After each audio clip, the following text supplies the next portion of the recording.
Welcome to day 3 of the Church Checkup Challenge.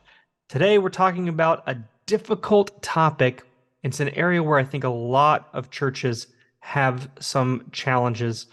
And so we're talking about ministries and and by ministries I mean programs, activities, and things that you do as a church and what purpose they serve. What point do they have? So I want to use a bit of an analogy, and I know that it's not necessarily something that translates to every corner of the globe, but here at my house, I have a garage. I have a 2-car garage, and that garage has a specific purpose. It has an ontology, like it has a reason for existing, and that purpose is to park cars in it. I also have some storage in there, right? But for the most part, the goal is to be able to park cars in it, right? Now, over time, it's possible for a person, and this might be hard for you to imagine, but they could accumulate enough junk or just be so disorganized that they would begin to clutter up that garage up into the point where it loses its function. You can know maybe at first you can only park 1 car in there instead of 2. You can't fit 2 in there anymore. And then it gets to the point where you can't even fit any car in there anymore. It's just filled with stuff.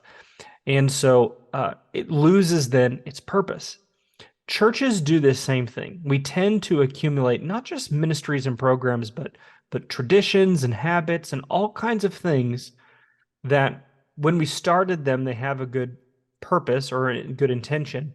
But if you accumulate enough of them without any intentionality in any structure or any organization, it crowds out the church's function, which is to make disciples. Yeah. No one ever bought something, AJ, for their house, and they thought, this is junk. It's going to just end up clutter in my garage. You bought it thinking, I need this, or you traded for it on Facebook Marketplace or something. You accumulated this object thinking that it was going to serve some function and purpose.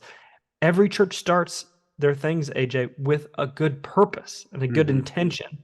Yeah. But then it starts to just clutter out. So what we want to encourage you to do today is to begin to assess what's working, what's actually driving our church forward in our purpose of making disciples, and what has just become clutter. Yeah, and we're going to give you some criteria to critique your ministries that maybe you haven't really looked at from this angle before. We mentioned back on day 1 that values are important in the church, and the values that we adopt are what drive our actions. So today, we're giving you some values, some actionable values that we see in Acts chapter 2 by which to evaluate your ministries against. And so this might be brand new. This might be a foreign concept.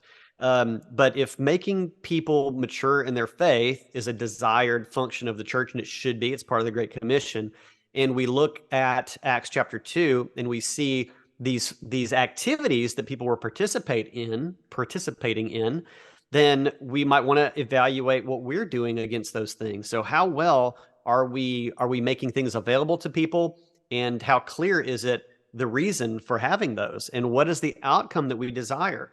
So in today's assessment that you can download, you're going to see a chart in which you can list your ministries out and then evaluate them just on a scale of 1 to 5. How well are we living out these values that we see in a church that is seeking to help people mature in their faith?